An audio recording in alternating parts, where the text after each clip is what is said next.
اور میڈیا نے پاس سے گھڑ لیا اور اس کو پھر پروموٹ کرتے رہے. ایسا ہوتا نہیں. تو میرے نزدیک جو صورتحال یہ ہے, اس کا بھی جتنی جلد ادراک کر لے پی ٹی آئی کی لیڈرشپ اور راستے کا تعین کر لے, سمت مقرر کر لے, تبھی وہ کچھ کر پائیں گے. ورنہ اگر جو جمود طاری ہے اسمبلیز پر, چاہے وہ پنجاب اسمبلی ہے, چاہے وہ نیشنل اسمبلی ہے, چاہے وہ سینٹ ہے, تو ہم تو کہیں کے ہیں ہی نہیں. یہ ہے میرا مختصر تجزیہ. طارق پیرزادہ صاحب کی طرف جاؤں گا. سر یہ مجھے بتائیے گا, ایسا تو نہیں ہے کہ ان 100 دنوں میں کہیں کوئی تبدیلی نہیں آئی؟ اس وقت جب میں پروگرام کرنے آ رہا تھا تو تھوڑی دیر پہلے خبریں چل رہی تھیں, اور خبروں میں خان صاحب اس بات پر فخر کا اظہار فرما رہے تھے کہ وہ امریکہ جو پہلے ہمیں آنکھیں دکھایا کرتا تھا, اب ہم سے ریکویسٹ کر رہا ہے کہ جی طالبان کو مذاکرات کی ٹیبل پر لے آئے.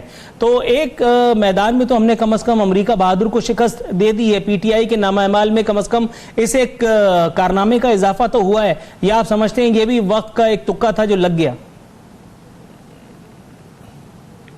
اس کو آخری لفظ سے اگر شروع کریں کہ وقت کا ایک تکا تھا جو لگ گیا, وہ بھی درست ہے. کچھ امریکی پالیسی زمینی حقائق کے مطابق اپنے آپ کو اگر تبدیل کرتی ہوئی نظر آ رہی ہے تو وہ بھی درست ہے.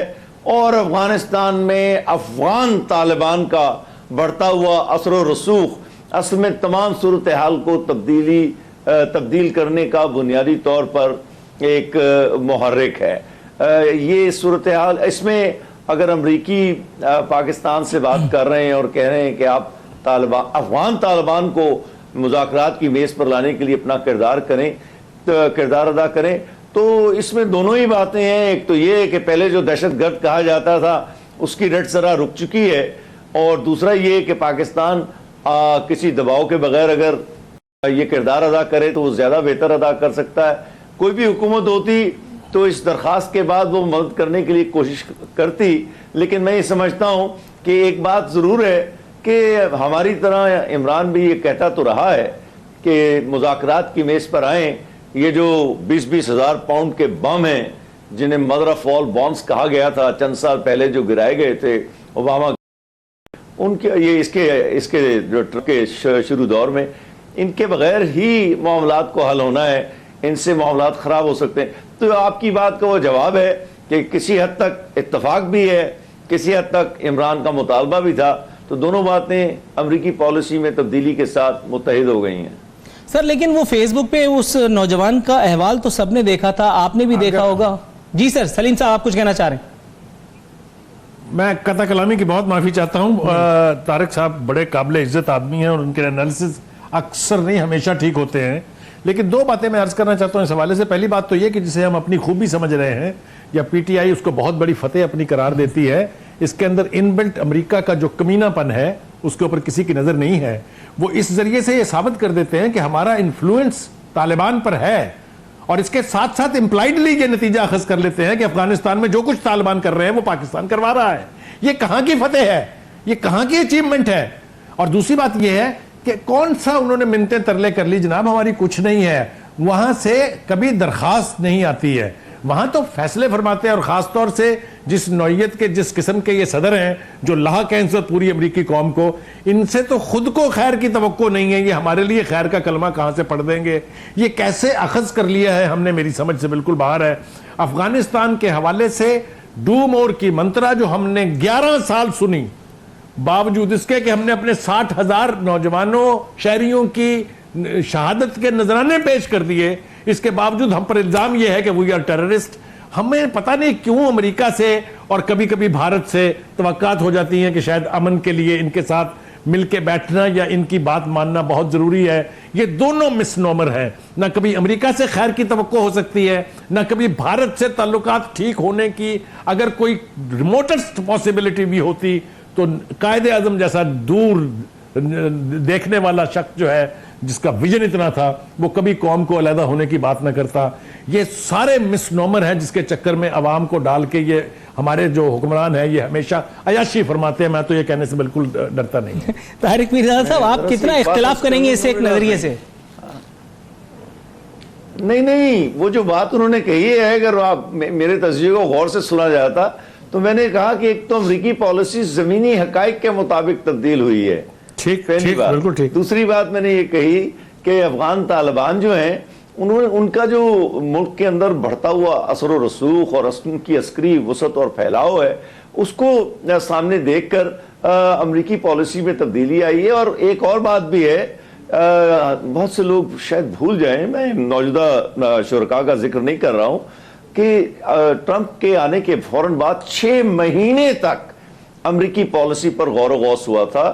جیمز میٹس اور دوسرے لوگ اس پہ تجزیہ کرتے رہے، اور اس کے بعد انہوں نے یہ طے کیا تھا کہ مذاکرات بھی کرنے ہیں اور جتنا عسکری دباؤ ہو سکتا ہے وہ بھی ڈالنا ہے.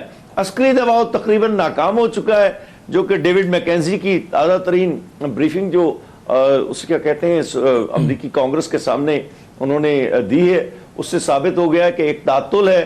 افغان فوج کسی طرح اپنا دفاع نہیں کر سکتی اگر ہم وہاں سے چلے آئیں، اور مذاکرات کے علاوہ کوئی راستہ نہیں ہے. تو یہ کوئی جسے کہنا چاہیے کسی کی فتح، امریکیوں کی شکست کہہ لیں جو کہنا چاہیں، لیکن حقائق کا ادراک ہے. اور میرا خیال ہے کہ اس میں کوئی بری بات نہیں ہے کہ اگر ہم پورا تعاون کریں. باقی امریکیوں کی طرف سے یا ٹرمپ کی طرف سے ایک نئی ٹویٹ کل صبح اگر آ جائے کہ عمران خان ہمیں دھوکہ دے رہا ہے، تو ایسا بھی ممکن ہے. لیکن چونکہ صورتحال ایسی ہے کہ جس میں آپ نے کام تو کرنا ہے اور افغانستان میں امن لانے کے لیے کوششوں میں برابر کا شریک رہنا ہے، کیونکہ یہ ہمارے اپنے مفاد میں ہے. دیکھیے، امریکہ کا اس خطے سے چلے جانا پاکستان کے بے حد مفاد میں ہے. بھارت ایک دشمن ریاست ہے، مجھے تو کبھی انکار نہیں تھا، تھی، ہے اور رہے گی. امریکہ کبھی دوست نہیں تھا، نہ ہے نہ رہے گا. پاکستان کی جو اسٹریٹجک ڈائریکشن ہے وہ بیجنگ ہے اس وقت.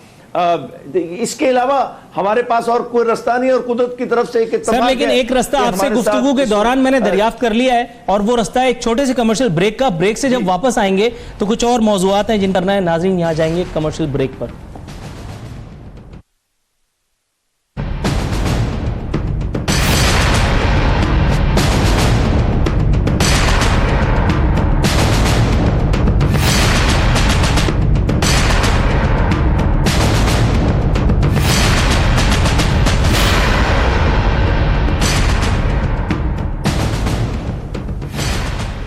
ویلکم بیک ناظرین، ہمارے ساتھ موجود ہیں فائنلی مظہر عباس صاحب. مظہر صاحب، سر شو میں خوش آمدید کہتے ہیں آپ کو. اپنے انٹرو میں ایک سوال اٹھایا تھا سر، وہ سوال کا جواب معلوم کرنا تھا کہ میڈیا مینجمنٹ کے بجائے موجودہ حکومت میڈیا پر غلبے کی یا کنٹرول کی جو کوششیں کر رہی ہے، یہ میرا وہمہ ہے، وہم ہوا ہے مجھے، یا واقعی پریکٹیکلی اس طرح کا کوئی ہلچل ہے جو آپ نے بھی نوٹس کی ہے؟ دیکھیں عارفین، شکریہ. پہلی چیز تو یہ ہے کہ مجھے نہیں پتا کہ کنٹرول اس کو میں صحیح معنوں میں الفاظ استعمال کیوں کروں، کیونکہ کنٹرول کے معنی تو یہ ہوا کہ آپ ایک طریقے سے جس طرح ہم نیشنلائزیشن کہہ لیتے ہیں کہ نیشنلائز کر لیا، اس طرح تو شاید نہیں ہوگا. جس طرح ہم نے ایوب خان کے پیریڈ میں دیکھا، پریس اینڈ پبلیکیشن آرڈیننس لگا کے پھر آپ نے اخبارات کو کنٹرول کر لیا اور اخبارات کو اپنا حصہ بنا دیا، تو اس طریقے سے تو چیزیں نہیں نظر آ رہی. لیکن یہ ضرور ہے کہ جس طریقے کی پالیسیز بنا رہے ہیں آپ، اس کے نقصانات بڑے ہوں گے، کیونکہ جو میڈیا ریگولیٹری اتھارٹی یہ بنانے جا رہے ہیں اس پہ انہوں نے ہوم ورک نہیں کیا اس طریقے سے. اس کا نتیجہ یہ ہوگا کہ ایک تو آپ صحافیوں کو اور اخباری کارکنوں کو اس لیے ناراض کریں گے کیونکہ جو ڈرافٹ میں نے دیکھا ہے اس کے تحت تو ویج بورڈ ختم ہو جائے گا، اور ویج بورڈ ختم ہوا تو ظاہر ہے اس پہ صحافیوں میں بہت بے چینی پائی جاتی ہے اس حوالے سے. پھر دوسرا یہ کہ آپ پرنٹ میڈیا اور الیکٹرانک میڈیا کی جو کاؤنسلز ہیں اس کو مرج کریں، یعنی پریس کاؤنسل آف پاکستان جو اخبارات کے حوالے سے تھی اس کو پیمرا میں مرج کر کے وہ کر رہے ہیں. دوسرے یہ کہ آپ بنیادی طور پہ چاہ یہ رہیں کہ اشتہارات آپ کے کنٹرول میں رہیں، جیسے ماضی میں بھی گورنمنٹ کے کنٹرول میں رہے تھے، اور آپ آرگومنٹ یہ دے رہے ہیں کہ جی حکومت کیوں نجی چینلز کو جو ہے ان کی فائنینشیل ضروریات پوری کرے. بالکل ٹھیک ہے آپ کا یہ آرگومنٹ، لیکن پھر آپ اشتہارات کو کنٹرول کیوں کرنا چاہتے ہیں؟ اس کا مطلب یہ ہے کہ آپ اشتہارات کو کنٹرول کر کے اسے استعمال کرنا چاہتے ہیں پسند اور ناپسند کے درمیان. اگر آپ واقعی سنسیئر ہیں اور واقعی چاہتے ہیں کہ کوئی چیز بہتر ہو تو پھر اس کا طریقہ تو یہ کہ آپ ایک آزاد اور غیر جانبدار کنٹرولنگ اتھارٹی بنائیں جو اشتہارات کے حوالے سے جو ہے وہ فیئر ڈسٹریبیوشن کریں. دوسرے یہ کہ اصل چیز یہ ہے کہ آپ فریڈم آف دا پریس کو کس طریقے سے جج کر رہے ہیں. آپ نے اکاؤنٹیبلٹی کرنی ہے، بالکل کریں. کسی صحافی کے خلاف کوئی کمپلینٹ ہے، کوئی شکایت ہے، کوئی کرپشن کا کیس ہے، بالکل اس کے خلاف کارروائی کریں، اس پہ کوئی رکاوٹ آپ کی نہیں ہے. لیکن دراصل آپ یہ کرنا کیوں چاہ رہے ہیں؟ اصل سوال، جو بنیادی سوال یہ ہے کہ یہ میڈیا ریگولیٹری اتھارٹی آپ آخر بنانا کیوں چاہ رہے ہیں؟ کیا پیمرا کی کارکردگی سے آپ ناخوش ہیں؟ یا پریس کونسل کی کارکردگی سے آپ ناخوش ہیں؟ تو وہ چیز سامنے نہیں آ رہی کھل کے کہ یہ پیمرا اگر کام کر رہا ہے، پیمرا کی اپنی مجبوریاں ہیں، اس پہ پریشر آتا ہے، لیکن اس کے باوجود اگر ہم اوور آل پیمرا کی پرفارمنس دیکھیں تو وہ اس لحاظ سے بری نہیں ہے. کیونکہ پیمرا یہ کہتا ہے کہ ہم جس کے خلاف بھی کارروائی کرتے ہیں وہ عدالت جا کے اسٹے لے لیتا ہے، تو ہم کیا کریں؟ تو آپ بجائے اس کے کہ ان چیزوں کو ایڈریس کریں، آپ ایک نئی ریگولیٹری اتھارٹی، ایک نئی ریگولیشن لا کے دراصل انڈائریکٹلی وہی کام کرنا چاہ رہے ہیں جو ماضی میں ہوتا رہا ہے، اشتہارات کو کنٹرول کرنے کا، آزادی کو کنٹرول کرنے کا، اور ایک آزاد میڈیا کو یہ باور کرانے کا کہ جی جو اچھا ہے وہ لکھیں اور جو خراب ہے وہ نہ لکھیں. اور اچھے اور خراب، آپ کو پتہ ہے کہ حکومت کی تعریف کیا ہوتی ہے اچھے اور خراب کی. گاٹ یور پوائنٹ سر. یہاں سلیم بخاری صاحب کو شریک گفتگو کرنا چاہوں گا. سلیم بخاری صاحب، ایک تو اشتہارات کے حوالے سے جو نقطہ مظہر عباس صاحب نے اٹھایا، کس حد تک آپ کے خیال میں یہ بات لاجیکل ہے، ایکسیپٹیبل ہے؟ دوسری بات، فیاض چوہان صاحب کا ایک بڑا نادر شاہی بیان میرے سامنے موجود ہے، کل میں نے پڑھا اور آج تک بلڈ پریشر کی دوائیں کھا رہا ہوں. لکھتے ہیں عمران خان غیر ملکی مفادات کو فروغ دینے والے میڈیا گروپوں کی سرپرستی نہیں کریں گے. لیکن اس میں یہ نہیں بتایا گیا کہ عمران خان صاحب غیر ملکی مفادات کو فروغ دینے والے میڈیا گروپوں کے خلاف کوئی کارروائی بھی کریں گے. اس کا مطلب ہے کہ یہاں اس طرح کے کوئی میڈیا گروپس موجود ہیں، حکومت جانتی ہے، پھر بھی باوجود اپنے مفادات کے تحت یا مصلحت کے تحت ان کو ان کا قلع قمع کرنے میں ہیل حجت کا سامنا ہے. پہلی بات تو یہ ہے کہ جو کچھ مظہر عباس صاحب نے کہا مجھے اس سے 100% اتفاق ہے.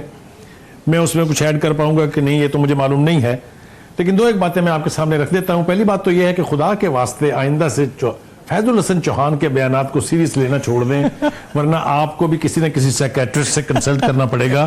نہ ہمارے پاس اتنا وقت ہے، نہ ہمارے پاس اتنا جھک مارنے کا ٹائم ہے. ایک تو ان کے بیانات کوٹ کر کے خدا کے لیے اپنے آپ کو انڈرمائن آئندہ نہ کریں. دوسری بات یہ ہے کہ انہی جیسے گروؤں نے خان صاحب کو شاید یہ باور کرایا ہے کہ جو نواز شریف کا 30 سالہ دور ہے اس کی کنجی یہ تھی کہ انہوں نے میڈیا کو خرید کے اپنی جیب میں ڈالا اور آرام سے حکومت کرتے رہے، کوئی پوچھنے والا نہیں ہے. لہٰذا ہم چونکہ خرید تو نہیں پائیں گے میڈیا ان کی طرح سے، لہٰذا اس کا گلا گھونٹ کے اس کو ذرا قابو میں کرنے کی، اس جن کو بوتل میں واپس ڈالنے کی کوشش کی جائے. یہ جن کو واقعتاً بوتل میں واپس بھیجنا چاہ رہے ہیں، یہ نہ جانتے ہوئے شاید کہ جن ایک دفعہ بوتل سے باہر نکل آئے تو وہ واپس جاتا نہیں ہے کبھی، نہ لاجک اس کی متقاضی ہے کہ وہ جن واپس بوتل میں جائے. دوسری بات. تیسری بات یہ ہے کہ دیکھیے اب ایک وقت آنے والا ہے بہت جلد، میں اور مظہر عباس جیسے لوگ بیٹھ کے، وہ تو خیر بہت کمال کے آدمی ہیں، میں تو بہت ہی ناچیز ہوں، ہم یہ تبصرے کر رہے ہوں گے کہ اس طرح کا میڈیا گیگ جو ہے اور کن کن ادوار میں رہا ہے. تو جب ان ادوار کو ہم ریکال کریں گے تو کہانی کچھ کی کچھ ہمیں لگے گی. یہ الزام تو ہے پی ٹی آئی کے اوپر کہ جی ان کے پیچھے فلاں ہے، کوئی کہتا ہے اسٹیبلشمنٹ ہے، کوئی کچھ. تو اگر اسی نوعیت کا ماحول بنایا گیا میڈیا کے لیے بھی تو پھر ایکویشنز جو ہیں وہ نیچرل بھی لگیں گی اور سچ بھی لگیں گی. میں دعا کرتا ہوں کہ خدا کرے ایسا نہ ہو. جس طریقے سے ان کے پاس چارہ نہیں ہے اپوزیشن کے ساتھ انگیج کیے بغیر آگے بڑھنے کا، میں مشورہ دینا چاہتا ہوں آئی کے صاحب کو، عمران خان صاحب کو، ان کے سارے میڈیا مینیجرز کو، کہ آپ اب وہ دور بیت گئے جب میڈیا کو یا تو پریس اینڈ پبلیکیشن آرڈیننس کے تحت یا ضیاء الحق کے کوڑوں کے تحت کبھی کنٹرول کیا جا سکتا تھا. کنٹرول تو تب بھی نہیں ہوا. اگر آپ ہسٹری کو ریکال کر کے دیکھیں، جتنا زیادہ پریس کو گیگ کرنے کی کوشش کی اتنی قوت کے ساتھ یہ ابھرا. بڑے بڑے ہمارے جو سینئر لوگ تھے انہوں نے قربانیاں دی ہیں، جس کی وجہ سے آج ہم یہ جو تھوڑی بہت آزادی جو ہے وہ دیکھ رہے ہیں وہ ہمیں میسر ہے. تیسری بات یہ کہ یہ حکمرانوں کو باور کر لینا چاہیے کہ گیگڈ میڈیا یا ٹوٹلی سپورٹو میڈیا نہ ان کی مدد کرے گا، نہ ان کو کہیں لے جائے گا، غرق کر دے گا، بیڑا غرق کروا دے گا. یہ ادراک اگر ان کو نہیں ہوتا ہے تو یہ پی ٹی آئی کی حکومت آج بھی پچھتا رہی ہے. اور آنے والے وقت میں بھی آپ کو پچھتاتی نظر آئے گی. کیٹیگورک آنسر. طارق میرزادہ صاحب سر یہ مجھے بتائیے گا, ابھی حالیہ دنوں میں ہی حکومت کی میڈیا مینجمنٹ کمیٹی میں ٹیم میں ایک گوہر نایاب کا اضافہ بھی ہوا ہے. آپ کے خیال میں فواد چودھری صاحب اللہ انہیں نظر بد سے بچائے, فیاض الحسن چوہان صاحب اللہ انہیں بھی نظر بد سے بچائے, آپ کے خیال میں ایسے انمول رتنوں کے بعد کسی اور جوہر قابل کی ضرورت پی ٹی آئی کو کیوں کر محسوس ہوئی؟ کیونکہ جتنے زبان آور وزراء ہیں ان کو عمران خان صاحب نے تھپک تو دیا اپنے حالیہ اس میں اجلاس میں, جس میں 9 گھنٹے طویل اجلاس کے بعد سب کو ترقی پاس, کسی کو اچھے نمبروں سے پاس اور کسی کو پروموشن عطا ہوئی تھی. دیکھیں میں نے کچھ باہر کے ملکوں میں بھی دیکھا ہے کہ مثلا یونائٹڈ اسٹیٹس میں, امریکہ میں ایک پریس سیکرٹری کا عہدہ ہے اور اس کے تحت ایک چھوٹا سا سٹاف ہوتا ہے, اور ملکوں میں بھی اسی طرح ہی ہے. تو پہلی بات تو یہ ہے کہ میں آج سے نہیں ہمیشہ سے اس بات کے نہایت خلاف تھا اور ہوں کہ یہ جو یہ پریس انفارمیشن ڈپارٹمنٹ نامی چیز جو ہے یہ اس کا تو وجود ہی ہونا نہیں چاہیے. دوسرے میں پی ٹی وی کے ہونے کے پہلے بھی خلاف تھا اور آج بھی, کیونکہ دیکھیں تمام ٹیلی ویژنوں کو برابر کی سطح پر اگر آپ نے مواقع فراہم کرنے ہیں تو سرکاری سرپرستی میں ایک ٹیلی ویژن کا چلنا وہ ناقابل قبول چیز ہے, اور اس سے حکمرانوں کو کبھی فائدہ نہیں ہوا. یہ ایک جو بخاری صاحب بات کر رہے تھے وہ اس حصے سے میں متفق ہوں, اور اس میں صرف اتنا اضافہ کر رہا ہوں. یہ جو جس گوہر نایاب کا آپ نے ذکر کیا ہے کہ اس کا اضافہ کیا ہے, اصل میں مسئلہ یہ ہے کہ نئی حکومت آئی ہے اور بہت سی مخالف پارٹیاں ان پر حملہ آور ہیں, تو ان کا خیال ہے کہ میڈیا مینجمنٹ یا نئی آوازیں حکومت میں لا کر جو کہ میڈیا کو سمجھتی ہیں, شاید ٹیلی ویژن کے مختلف ٹیلی ویژن ہیں ان کو ہم کسی نہ کسی طرح اپنی زیر اثر لے آئیں, یا ان کے متعلق کو مینجمنٹ ہم کر سکیں, یا یہ کہ اپنی آواز کو زیادہ مؤثر طریقے سے آگے لا سکیں. لیکن میں یہ سمجھتا ہوں کہ نہ تو میڈیا کو حکومت کی طرف دیکھنا چاہیے اور نہ حکومت کو میڈیا کی طرف, اور اس کا طریقہ صرف ایک ہے کہ جتنے بھی پریس انفارمیشن ڈپارٹمنٹ اور وزارت اطلاعات ہے اس کا وجود جو ہے پاکستان کے لیے نہ کبھی مفید رہا ہے اور نہ کبھی رہے گا, اور اس کو ختم ہی ہو جانا چاہیے. میری تو یہ آپ نے تو پتہ نہیں کتنوں کی وکٹ لے لی. مظہر عباس صاحب سر یہ مجھے بتائیے گا, فواد چودھری صاحب فرما رہے تھے کہ بیرون ممالک سے پیسہ واپس لانا آسان کام نہیں. سر کم و بیش اتنا ہی اگر احساس ہو کہ زبان کھولنے سے پہلے, وعدے کرنے سے پہلے اپنی اپروچ کو دیکھ لیں, اپنی استطاعت کو دیکھ لیں, اپنے قد کو دیکھ لیں, تو بھی میرے خیال ہے مسائل سے بچ سکتا ہے آدمی, یا ایسے ہی ہوائی فائر کرنے سے آدمی کی گاڑی چل سکتی ہے؟ کیا فرمائیں گے سر؟ دیکھیے ابھی طارق صاحب نے جو بات کی, میں تو برسے یہ بات کہہ رہا ہوں کہ منسٹری آف انفارمیشن کوئی مجھے اس کی لاجک بتا دے کہ منسٹری آف انفارمیشن کی ضرورت کیا ہے. اور یہ تو میں نے سپریم کورٹ میں جو حامد میر صاحب کا کیس تھا اس میں بھی پارٹی تھا, اور میری پٹیشن میں یہ بات موجود ہے کہ منسٹری آف انفارمیشن کو ایبولش ہو جانا چاہیے, کیونکہ یہ بنائی ہی اس لیے گئی تھی کہ یہ منسٹری آف ڈس انفارمیشن ہے, اور وہ ڈس انفارمیشن پرووائڈ کرتی ہے گورنمنٹ. اصل میں یہ جو منسٹر ہوتے ہیں نا انفارمیشن کے جو بھی ہوں, وہ کیونکہ سب اچھا کہنے والا میڈیا ہم کو اچھا لگتا ہے, سچ کہنے والا میڈیا ہم کو اچھا نہیں لگتا, یہ بنیادی چیز ہے. اور اسی وجہ سے سب کو منسٹری آف انفارمیشن پسند آتی ہے. جب وہ اپوزیشن میں ہوتے ہیں تو سب سے بری منسٹری ان کو یہی لگتی ہے, لیکن جب وہ اقتدار میں آتے ہیں تو سب سے پہلے جو نظر ہوتی ہے وہ منسٹری آف انفارمیشن پہ ہوتی ہے. یہ ہم نے برسے دیکھا ہے. اب جو بھی ہوتا ہے وہ فیس ہوتا ہے, گورنمنٹ کا منسٹر آف انفارمیشن فیس بنا دیا جاتا ہے, وہ چاہے اچھا کہے چاہے برا کہے, سارے اٹیک وہ ہوتے ہیں. اس کو اس میں صرف خوشی ہوتی ہے کہ ہر جگہ اسی کا نام چل رہا ہے, اسی کا نام ڈسکس ہو رہا ہے. کسی کو پتھر مارنا ہوتا ہے تو وہ بھی اسی کو مارتا ہے, کسی کو پھول مارنے ہوتے نچھاور کرنے ہوتے ہیں تو وہ بھی نچھاور کرتا ہے.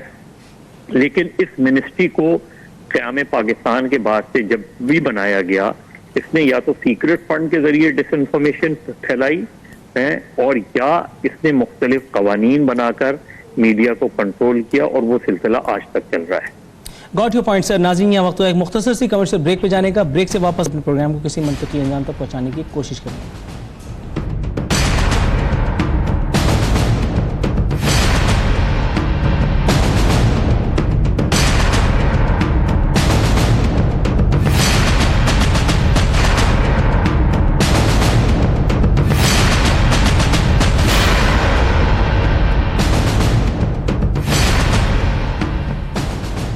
ویلکم بیک ناظرین، اختتامی مراحل میں داخل ہو چکے ہیں. سلیم بخاری صاحب، اپوزیشن کا اعتراض ہے کہ احتساب اور کرپشن کی صرف باتیں کی جا رہی ہیں، لیکن اصل میں انتقامی کارروائی کا نشانہ جو ہے وہ اپوزیشن جماعتیں ہیں. اور اس حوالے سے وہ جو ثبوت، وہ جو توجیہ پیش کرتے ہیں وہ ہے بنی گالہ میں خان صاحب کی رہائش گاہ کی ریگولرائزیشن، اور اس کے بعد تازہ ترین جو کیس آیا ہے وہ ہے اثاثہ جات کیس میں محترمہ علیمہ خان صاحبہ پر جو جرمانہ عائد کیا گیا ہے. سر، آپ کے خیال میں اپوزیشن جماعتوں کا یہ اعتراض کتنا درست یا کتنا فارغ ہے؟ دیکھیے، گزارش یہ ہے کہ اگر آپ میڈیا کے جتنے بھی ٹاک شوز جن کے بارے میں بہت ہر قسم کی بات کہہ دی جاتی ہے ان کو اٹھا کے دیکھ لیں تو 70% سے زیادہ پروگراموں میں لوگوں نے یہ کہا کہ احتساب اس وقت ہی صرف احتساب لگے گا جب یہ اکراس دا بورڈ ہوگا. اگر یہ ٹارگیٹڈ رہے گا، اگر یہ ایک سمت میں فوکس رہے گا، جس طرح اب نظر آتا ہے کہ صوبہ اگر کوئی برا ہے تو وہ پنجاب ہے اور اس کے بعد سندھ ہے، فیملیز اگر کوئی بری ہیں تو یا شریفز کی ہیں یا زرداریز کی ہیں، باقی سب اچھا ہے. اگر یہی تاثر قائم رہے گا تو پھر احتساب کی کریڈیبلٹی ہر گزرتے روز کے ساتھ زیرو ہوتی چلی جائے گی. دیکھیے، میں بار بار یہ کہہ چکا ہوں کہ جب تک آپ اپنے ساتھ بیٹھے ہوئے لوگوں کو، میں کہتا ہوں بھلے نہ ان کی وچ ہنٹنگ کریں لیکن کم از کم ان کو ایکسپوز کریں، ان سے کہیں کہ بھائی اپنے آپ کو کلیئر کر کے آئیں، پھر میری پشت پر بیٹھیے گا. 25 نیبیے تو آپ کو میں گنوا دیتا ہوں جو بیٹھے ہوتے ہیں پیچھے عمران خان صاحب کے، جب وہ کسی بھی کانفرنس سے یا میٹنگ سے خطاب کر رہے ہوتے ہیں. پھر اس کے بعد جو 2 واقعات آپ نے تذکرہ کیا وہ خود اپنی جگہ موجود ہیں. پھر یہ کہ وہ لوگ جو پی ٹی آئی کے سٹالورٹس ہیں جن کے خلاف ریفرنسز داخل ہو چکے ہوئے ہیں لیکن اب تک ان کی طرف کوئی انگلی اٹھانے والا نہیں ہے. مثال کے طور پہ بابر اعوان ہے، مثال کے طور پہ پرویز خٹک صاحب ہے، مثال کے طور پہ علیم خان، مطلب نام لیجیے آپ جتنے مرضی. دوسری بات یہ کہ جو انہوں نے الیکشن سے پہلے دوسری جماعتوں کا گند سہیڑ کے اپنے اجتماع میں اضافہ فرمایا تھا، ان میں سے بے پناہ لوگ ایسے ہیں جن کے خلاف سیریس کیسز ہیں. اگر تو احتساب کا مطلب یہ ہے کہ جو حکومت میں ہے وہ ہی is a good man no matter what he has done, and احتساب صرف اپوزیشن کی صفوں کا بیڑا غرق کرنے کے لیے آپ چالو رکھیں، تو میں آپ سے ایمانداری سے کہہ رہا ہوں نہ میڈیا میں اس کی کریڈیبلٹی ہوگی، نہ عوام الناس میں اس کی پذیرائی ہوگی.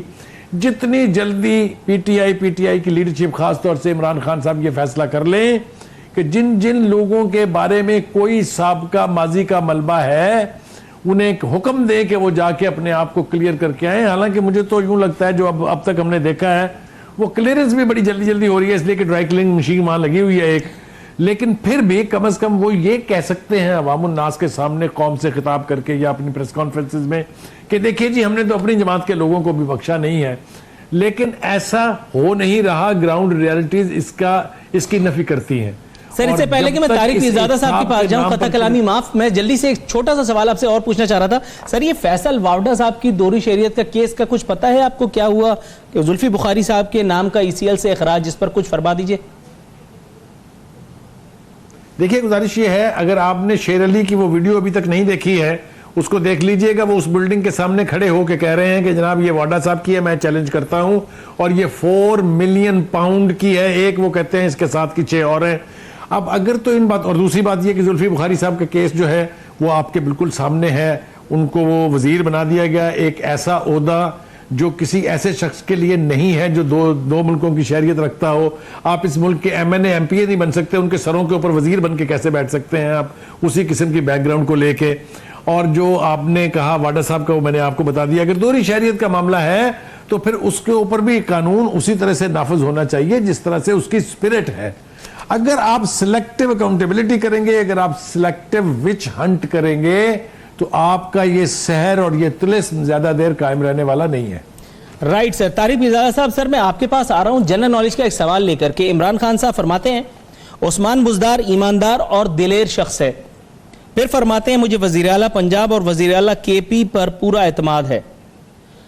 سر، آپ کے خیال میں یہ دونوں اشخاص کی بہادری اور دلیری ان کو کب شکار کرتے ہوئے دیکھ لیا خان صاحب نے، جو ان کے اس قدر دل میں اتر گئے کہ ہر پریس کانفرنس میں ان دونوں کا تذکرہ، ان کو شاباش دینا نہیں بھولتے؟ ایسے کون سے سرخاب کے پر لگے ہوئے ان لوگوں میں جو مجھے اور آپ کو نظر نہیں آ رہے؟ اور اگر نظر نہیں آ رہے تو کوئی ڈاکٹر کا نام وغیرہ بھی بتائی دیجئے. اصل میں دونوں ہی طرف سے ایک عجیب سا رویہ مجھے نظر آ رہا ہے.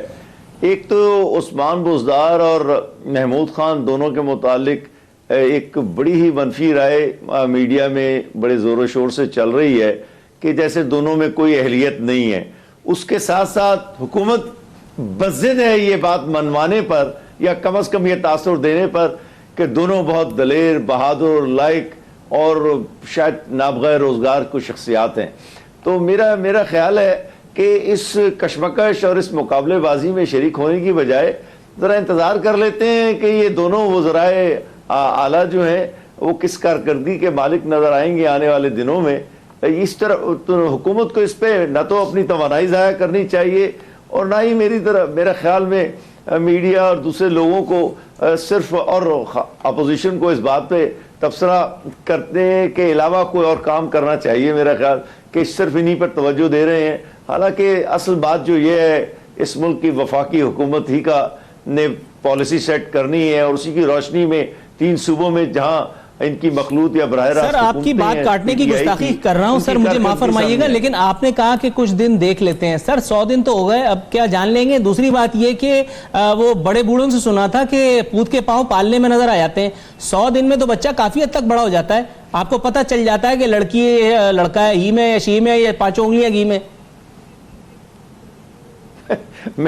بات دلچسپ ہے آپ کی اور محاورے کی حد تک تو بہت ہی دلچسپ ہے، لیکن یہ سیاست کے خارزار میں 2 3 4 مہینے بہت زیادہ معنویت کے مالک نہیں ہوتے. چنانچہ میرا ذاتی خیال یہ ہے کہ اب سے 2 یا 2.5 سال کے بعد ہمیں رائے کسی اسی طرح کے پروگرام میں دینے کی بڑی ٹھوس اور واضح پوزیشن میں ہوں گے کہ کیا عمران کی حکومت ملک کی معیشت کا رخ بدل سکی ہے، کیا برآمدات میں 2 یا 3 گنا اضافہ ہو چکا ہے، کیا پاکستان کے اندر ہزاروں کارخانوں میں سرمایہ کاری شروع ہو چکی ہے یا نئے کارخانوں کی ابتدا ہو چکی ہے، کیا ڈیم جو ہیں جن کی ابتدا ہونی ہے وہ اب اپنی تکمیل نہیں تو کم از کم اپنی تعمیر کے وسطی حصے تک پہنچ چکے ہیں. یہ تمام بات اور عوام کی حالت جو ہے جس کی طرف ابھی سے پہلے ہمارے دوست ذکر کر رہے تھے، جو کہ میں کہتا ہوں کہ درست ہے کہ نواز شریف اس ملک کو تباہ کر کے گیا ہے، میری کوئی اس میں کبھی دو رائے نہیں رہی تھی. زرداری نے اس سے پہلے خراب کیا، لیکن بات یہ ہے کہ وہ تو جا چکے ہیں.